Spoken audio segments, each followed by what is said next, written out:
So it's like the 1 week or 2 weeks this year so far where we've had fall weather and it's really cold and rainy here. So Jeff Goldblum's Whore 1, you have a question. Good morning, Melatonin Maniac. Am I saying that right? Maniac, hi. I can hear myself talking. That's really annoying.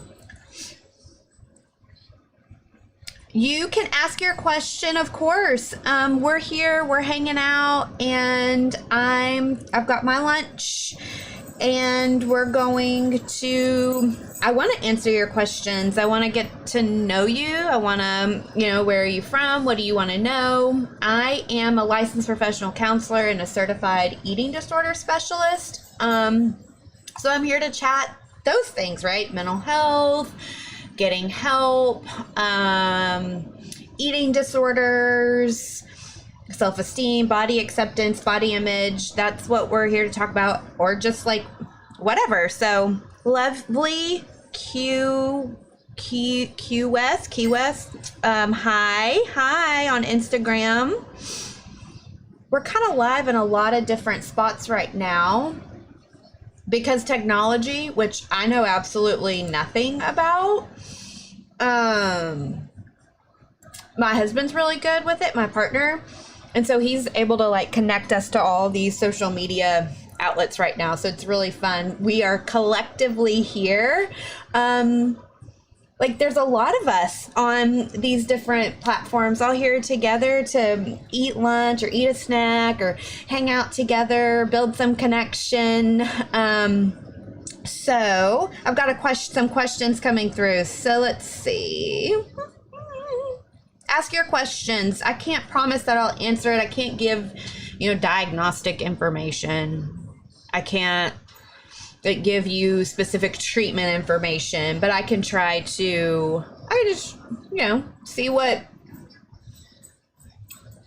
we'll see what I can offer you today, how I can support you.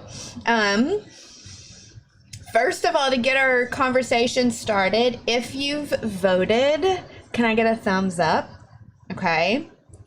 And if you haven't voted yet, because I guess I'm in Texas, early voting's been going on for a while now.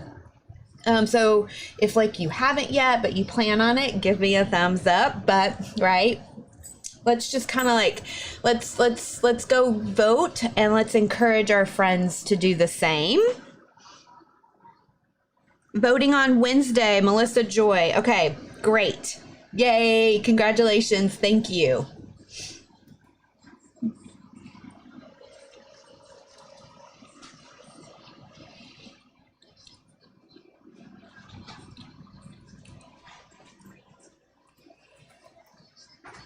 All right, so we have a comment here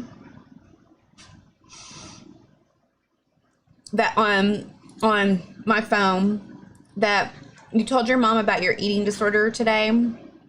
Congratulations. That's really brave. But mom was really invalidating and you're needing some support. So that's one of the things I love about being here. Can we please support each other? And I am proud of you that you told your mom. You did the bravest, rightest, I know that's not a word, you did the bravest, rightest thing. And I think one of the reasons why so many of us who do this work are so vocal and advocate so much to educate people about eating disorders, because they are so stigmatized and so misunderstood, and so I think that family members, they love you and they're coming from a good place, but because they just don't know about eating disorders, they say really, really harmful, stupid things. So I hope that I just hope that our message gets out to more people, that eating disorders don't have a look, that you can weigh anything and have an eating disorder. It has absolutely nothing to do with that. You can eat and have an eating disorder.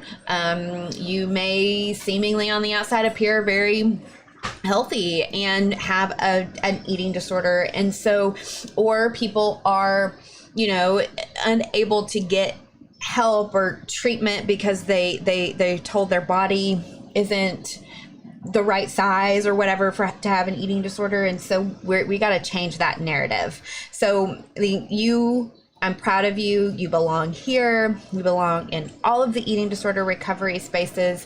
And I want to encourage you to maybe direct your parents to educational resources, like send them to the National Eating Disorder Association.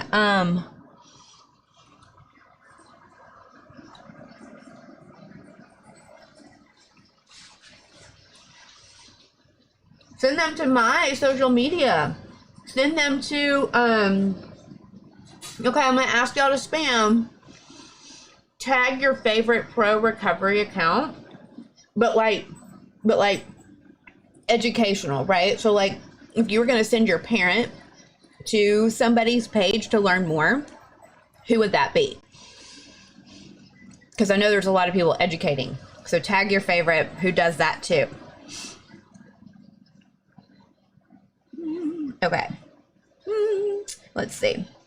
Lots of questions. Let me scroll back. Hi, everybody. My lives are always before your weekly dietitian appointment. Nikolai Rowley. Well, that's great, right? Like, I hope your dietitian and you have a great relationship. I have some clients who do also that COVID-19 eating support on Instagram. They go live every hour. It's amazing. So I know a lot of people are using these lives right now. So good for you for using this. And I'm glad we're hanging out. Tell your dietitian I said hi. What should I do if it physically pains you to eat and drink?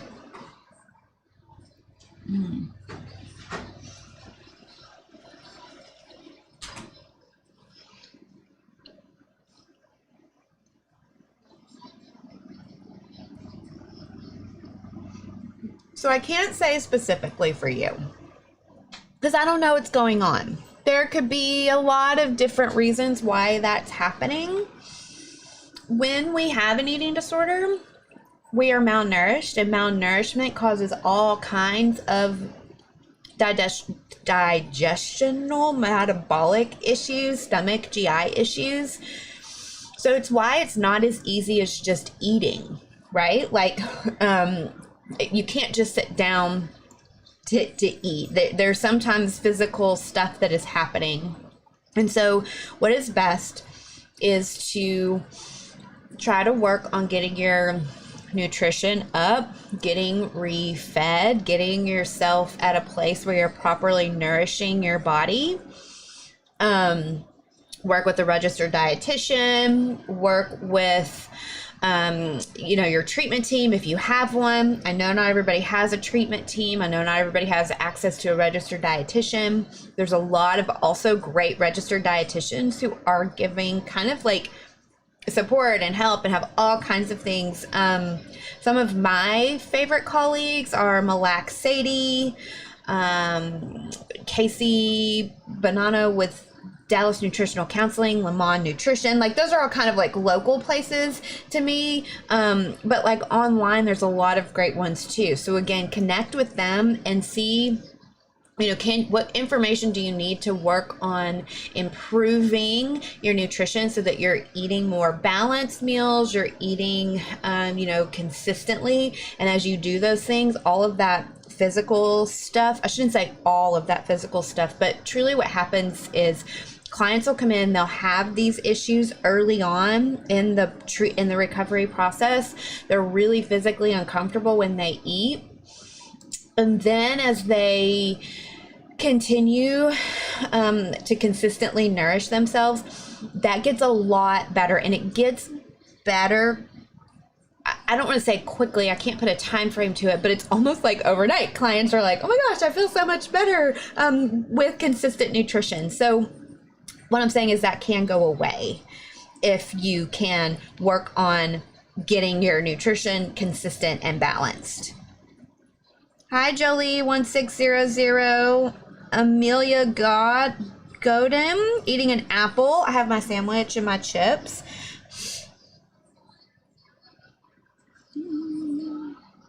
You could just read the DSM church style. I could just read the DSM church style, but God, is it bad for me to say I don't like the DSM?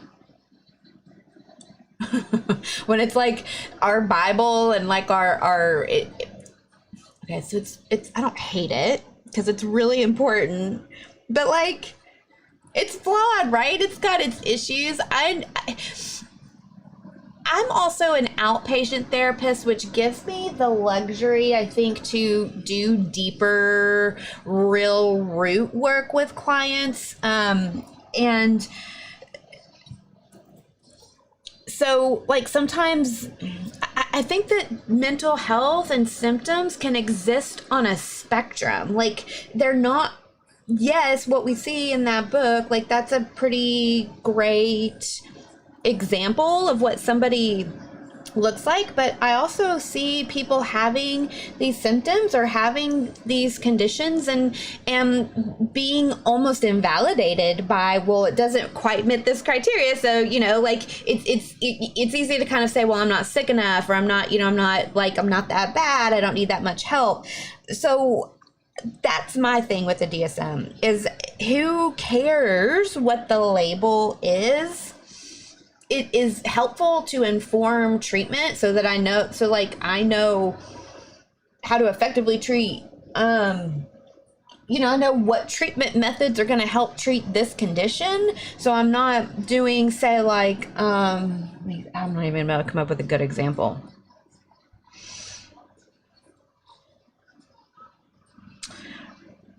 I can't think of a good example, but it just helps us inform treatment so that we kind of know how we're helping you get better. That's what the DSM is helpful for, or why, you want a diagnosis. But I also just want people to know that, like, if you're feeling icky, it's okay, like, to get help. You don't need to be diagnosed to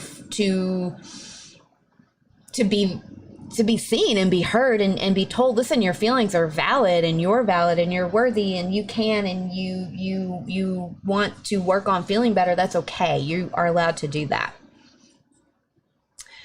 So Joyful Photography 85 relates on Instagram, I don't fit the look. I feel so defeated at this point. I'm sorry, that happens. Listen, there is no look for having an eating disorder. Truly, it's about your relationship with your body and about your relationship with food, I think.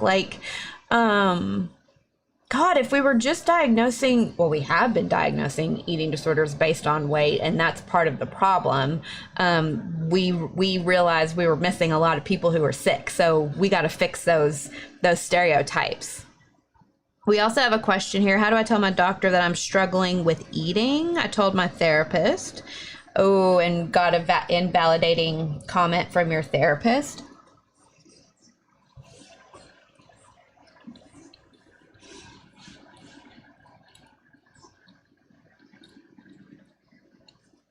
Why would your therapist say that's fine?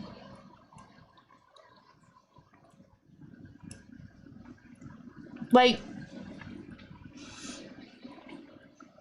can you go back and talk to them about that and clarify, what did you mean when you said I looked fine? Because I don't really feel fine. I feel like this is a problem. And to tell your doctor, I have clients who do it in a lot of different ways. They call ahead and they, make a note on their chart. When you sign in at the doctor, you have to fill out paperwork usually, or update forms. They write on there, I have an eating disorder, on that form. I've called for doctors. I've called 2 doctors for clients and, given them an update. So, and I think you could say in the room with the doc, hey doc, here's how I'm feeling about food. And, I think if you've been diagnosed, or even if you just think you do, you're smart. I think I'm struggling with food and body stuff. I'm feeling really not okay. Can you help me? What do I do? Who do you recommend? What do you suggest? FellaQuest on TikTok, I'm having some cheese wheels, feeling proud about it. You should feel proud. Congratulations. I'm glad that you're here eating with me. I think several of you are eating because I've seen a lot of comments about that y'all are, that some of you are joining us here for meals. Amy's on Instagram ate lunch with coworkers. That is a big win. Congratulations. And joyful to the doctor comment was brushed off by your doctor. Man, keep trying. Doctors. Okay, can I rant for a second? Let me take a bite.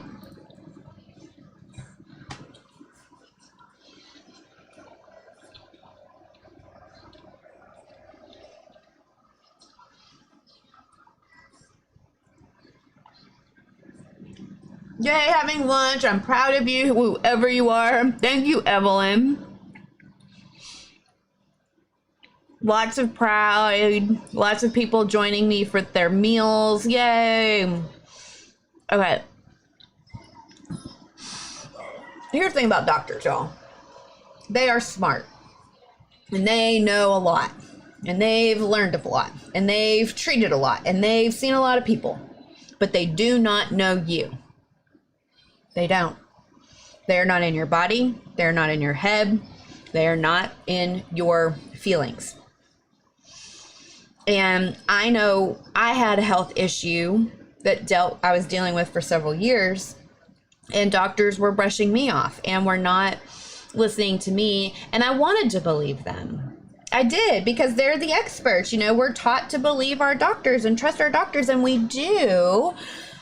But what I have to learn through that experience was that we have to advocate for ourselves, and we don't always know what that looks like, and that's okay. But what I'm saying is, if the doctor brushes you off, or the doctor you feel like doesn't quite get it, go back and ask those questions. Go back and talk about it. Maybe you find a different doctor. Maybe you find a different therapist. I know that sucks, having to switch doctors. I hated having to do that, but you want to find somebody who's going to hear you, acknowledge, okay, I hear these symptoms, here's what I've seen, here's what I do, and you can decide, yes, that sounds like me, and this feels like a good, okay, I can trust this doctor, I can take this treatment recommendation, right? And then you want a treatment recommendation that's going to work for your lifestyle and work for you.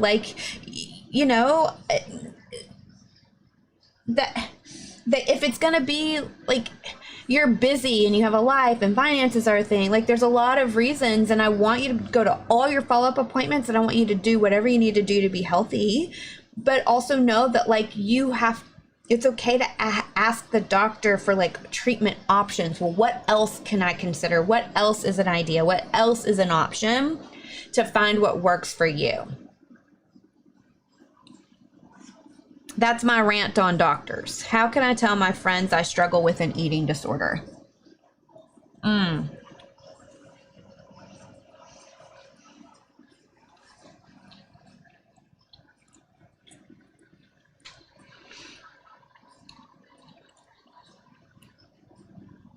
I think you say, hey, friend, you're a really good friend to me. You've always been there for me. And I'm sharing this with you because I think I might be struggling with an eating disorder. Here's what I think. Here's what I feel. And I'm just telling you because I trust you, and I wanted to share this with you. If you're that friend, or if a friend comes to you and tells you that, your job is to listen. Your job is to thank them for sharing that with you, because they are sharing it because you are a safe person. It's not something that's easy to talk about. So for somebody to come to you then and tell you, wow, you are a really super awesome friend, congratulations. And so thank them for sharing, and thank them for being so brave and sharing it with you, because it's really hard to share. And then I think you can ask them, how can I support you? I'm here for you. How can I help you? Do you want me to help you find somebody?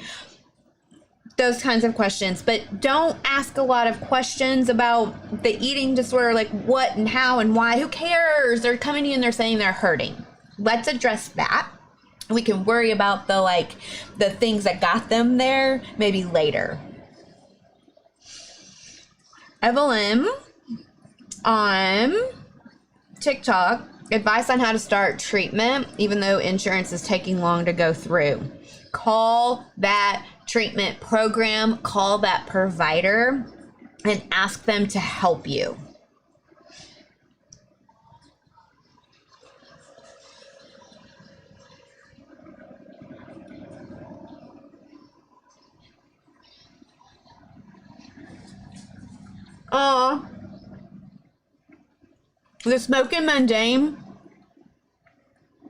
The Spoken Mundane on Instagram told her friend first, and her friend was so supportive that she actually educated herself on eating disorders. I freaking love my friends. Wow, that is a great friend. Good for you.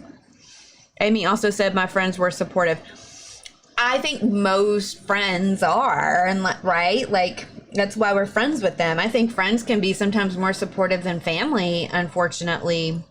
And maybe that's where you start. Maybe you start by telling a friend, hey, I'm struggling. Hey, I'm hurt. Hey, something bad happened to me. Hey, I'm not okay. And maybe then they can help you get help, or maybe they can help you. Like if you're an adolescent or a young person, you know, can they help you get help? If you are an adult, still, sometimes we need help finding therapists. Like, it's not like you can just, I don't know. I don't know that that's like, not a lot of people have a therapist in their network, I don't think. So, you know, like, so maybe you need help finding a therapist. That's a great thing for a friend to do. So advice on how to start treatment ASAP, even though insurance is taking long to go through. That is not your job. I used to work for the insurance company, and if you are like the lay person, not the clinician, it's going to be really hard for you to get the information you need.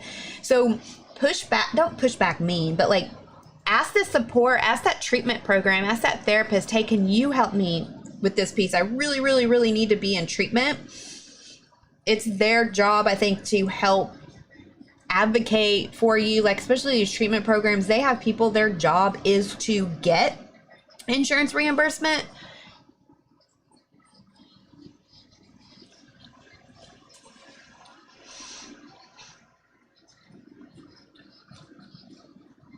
So like rely on them or lean on them to help you. But that's what I would do. And then if you need a higher level of care, y'all, this is so frustrating, getting people into higher levels of care. I'm blessed that I live really close to the Dallas area.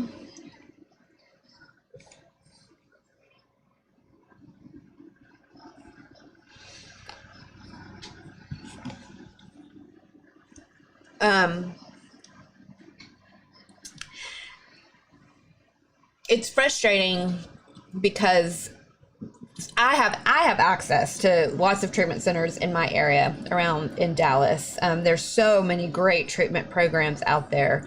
But I know that there's people who don't have close access to treatment programs or can't go out of state when they really need to. So I hear that, you know, I hear those barriers, and it's a real problem. And so it's, you know, please use the team that you have to help you advocate for that. And then I would keep calling the insurance company. You can probably get like a advocate type person, like you're kind of like, I don't know, advocate at the insurance company who's like your go-to person. If you keep calling and asking for that kind of help and that support, then maybe you can get somebody assigned who's going to help you through that process too.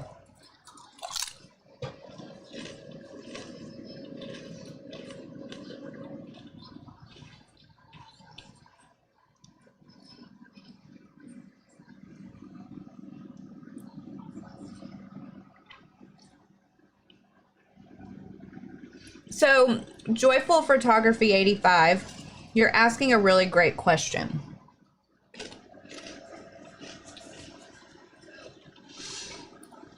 On the topic of therapy, sometimes people are in therapy for like trauma, or other things. And then, you know, we find out, oh, we've got an eating disorder, and your therapist doesn't feel like they can treat the eating disorder or address the eating disorder, but maybe you're like in therapy and you're wanting a little bit more. Why don't you check out the recovery-academy.com? So the Recovery Academy is where I teach you recovery topics. I teach you about eating disorders. I teach you about recovery from an eating disorder, and I give worksheets and activities and tips and tricks and tools. There's also support. We have a community where there's access to people who get it and who are in recovery with you. I'm also getting to know you, and then I offer like community support and questions in there. That's an option for people who don't have access to an eating disorder therapist because of cost or because of like access. So there's different options for the Recovery Academy. Maybe that's an option for you, Joyful Photography. But, you know, finding those types of like resources to fill in those gaps, because they're like, sometimes it's easy to, I shouldn't say sometimes it's easy. We are dismissed, or we don't have a therapist or a team who can treat our eating disorder.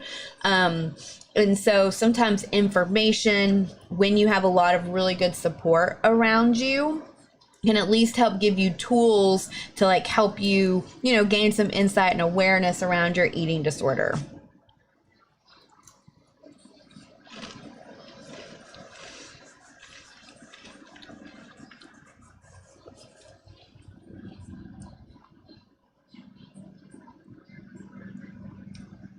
We all need to, Stacey Thompson, we all need to keep fighting to be heard. We deserve help. Absolutely. Absolutely.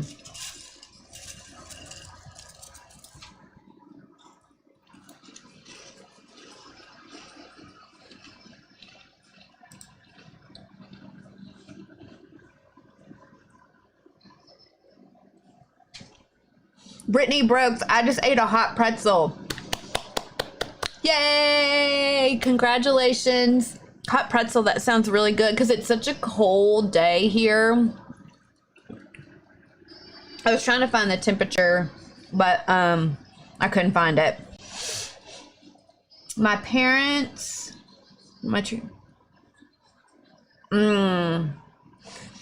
okay, Emily Elizabeth 203. My treatment team only cares when I eat, when I undereat, purge, but not when I'm overeating, binging. Okay. This is a great topic.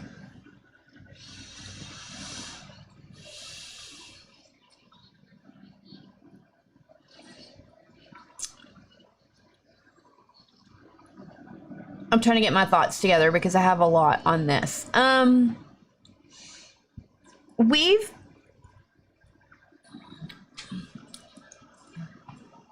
I do often want to work on the restriction first, and I want to work on the compensatory behaviors first.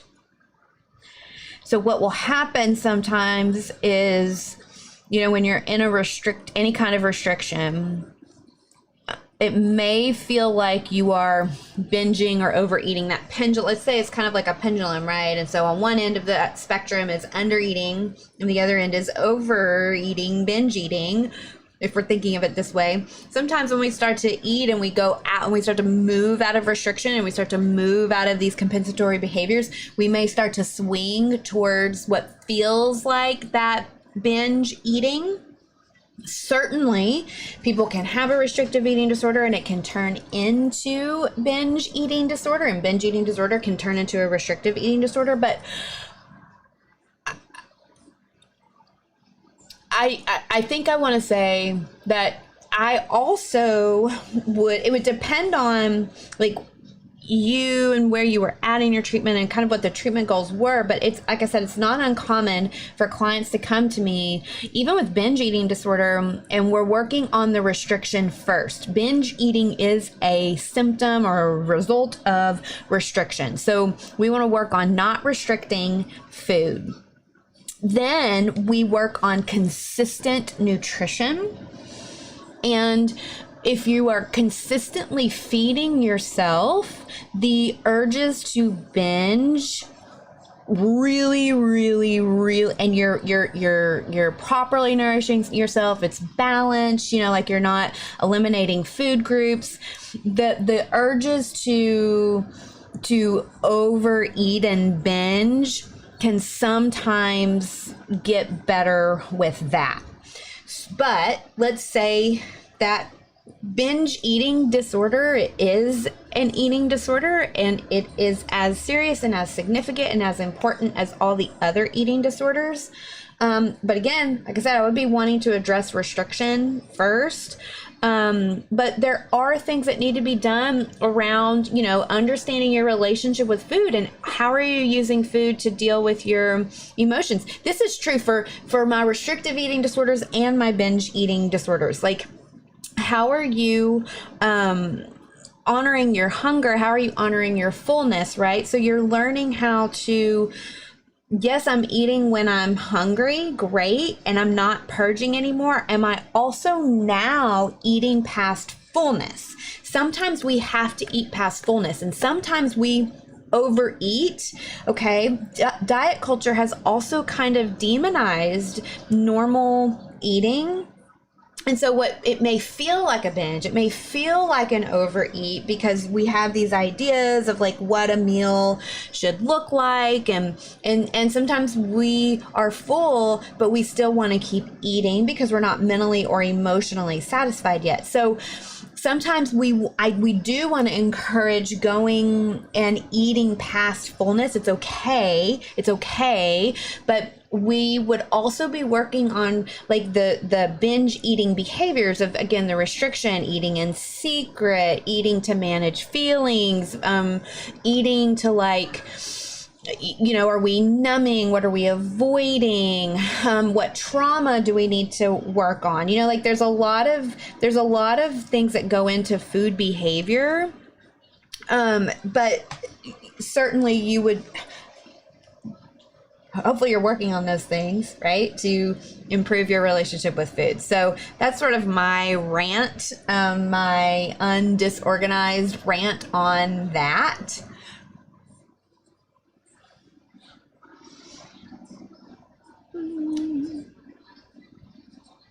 Oh, okay. So Cecilia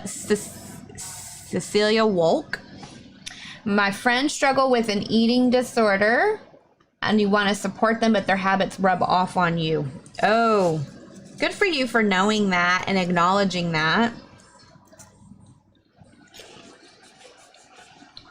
Tell them if you can. And the spoken mundane, I agree. Respectful distance and solid boundaries. It's hard and it's awkward to have that initial conversation with your friend, but it's super vital to your recovery. Absolutely. Like, I always see this when college starts, roommates get back together and they start pinging eating disorder behaviors off of each other every year. So we talk about, who else do you eat with? Can you not eat with this friend? If you do, what does that look like? What are those boundaries? What does that support? And having a conversation and saying, and this is even if your friends don't have an eating disorder. Let's say just like, again, your roommate is engaging in disordered eating or is really diet culture, like body food obsessed, right? And that can be really triggering. So it's having conversations about, hey, like I can't, like you can't say these things. This is really triggering for me.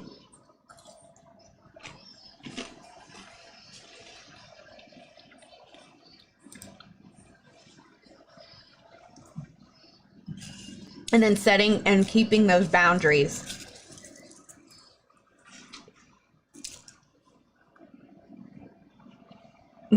Clumsy clouds. The college ED is so true. My roommate and I struggled, so we competed with one another. That and like sometimes athletes live together, and so y'all play the same sport together, so y'all spend a lot of time together. And then like if the coach knows that somebody's really struggling with an eating disorder, asking that roommate, hey, can you watch this roommate and really, you know, support them, which is great. We want to support our friends, but then it's like, but wait a second, they're kind of triggering me too. So conversations. Thank you. I don't want to trigger anyone, but I don't know. I feel awful. Trigger warnings are hard. I struggle with them. Sometimes I'm like, because my intention is never, ever, ever, ever to trigger anybody. And so I think it's just keeping that intention. Like, why are you sharing and what are you sharing? Are you sharing because you want to be like, is the eating disorder like driving that decision to, you want to compare, you want some kind of like validation, right? Or is your intention because you really just need like support and it's hard for you and you love your friend, but you are needing some space or you're needing like a limit there? That's not a bad intention. And if you lean into that and you come from a place of like, I love you, I support you, but also like I gotta support and love myself, it helps.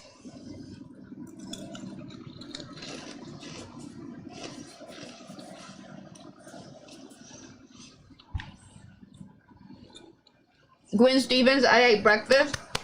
Yay! So proud of you.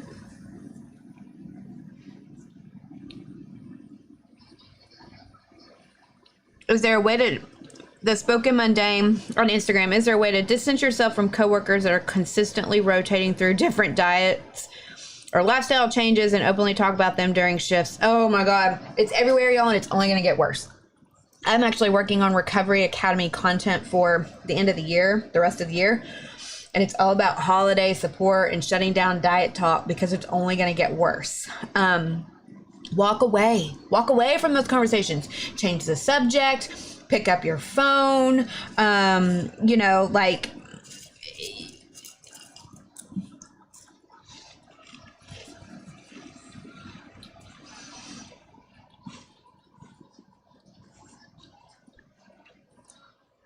get out of there, right? Just get out of there.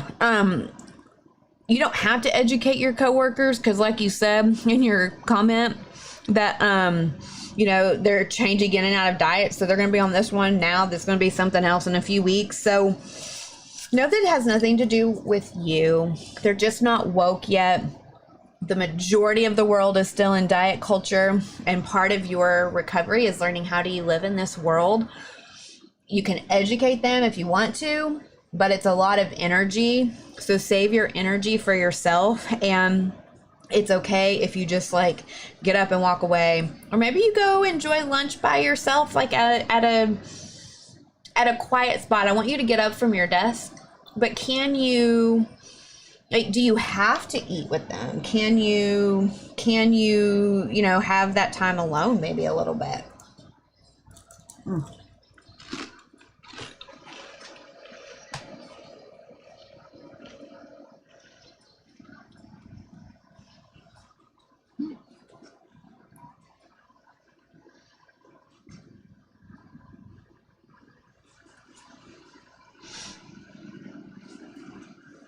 All right, friends. So a lot of questions always about accepting your body and feeling uncomfortable or better about weight gain. And I'm going to say this.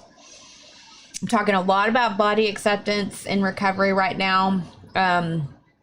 That's what the Recovery Academy content comes out on Friday. Actually, it's a course on accepting your recovered body, and then with like worksheets and kind of like the process to helping you accept your body. You don't have to be you don't have to wait to be less afraid to start getting help. If you're afraid of your body changing, it's okay to get help to work on that now and to start accepting it now. If you're waiting for your body to look a certain way or be a certain way, you're going to be fighting it and hating it for a really long time. So essentially this course is teaching you how can you start accepting it as it is right now. And when you can accept your body, a lot of the it helps with a lot of the other recovery stuff, or it just helps to like oh, I got distracted, not distracted, but update from Sydney Paulscut. I'm not going to get it. Welskiak. Mom called my therapist to ask more questions about it, and I think she understands now. That's amazing. Congratulations. So also use those people, right? Parents, adult advocates, adult friends to also help us talk to our doctors or therapists. Like, I'm a therapist and I get it wrong all the time. So Pavelchek. Thank you. That's very helpful. So use your people to help you advocate with your treatment team too. It does all fall together when you accept your body. Absolutely. Like, it helps you stop. Like, I always say you can change your life without changing your body, right? When you can learn to accept your body and be kinder to it and more compassionate to yourself, your life gets easier and your recovery gets easier. You approach yourself and your day and your recovery with grace and kindness and peace, and it feels, you start aligning more with yourself and your values. Whenever you do that, life always gets better. So anybody wants information on that, that's recovery-academy.com. But I just looked at the time. I don't have time to answer any more questions, and I'm sorry. I have to go join the group, because we also have some group support where a small group of us, my lips are so dry, y'all. I'm sorry. It's winter weather and it messes with my lips. We also do a group where we meet, just a small group of us, and we kind of get support. And so I'm going to go do that, and I will see y'all next Monday, same time, same place. We'll hang out and chat. So y'all are awesome. Thank you.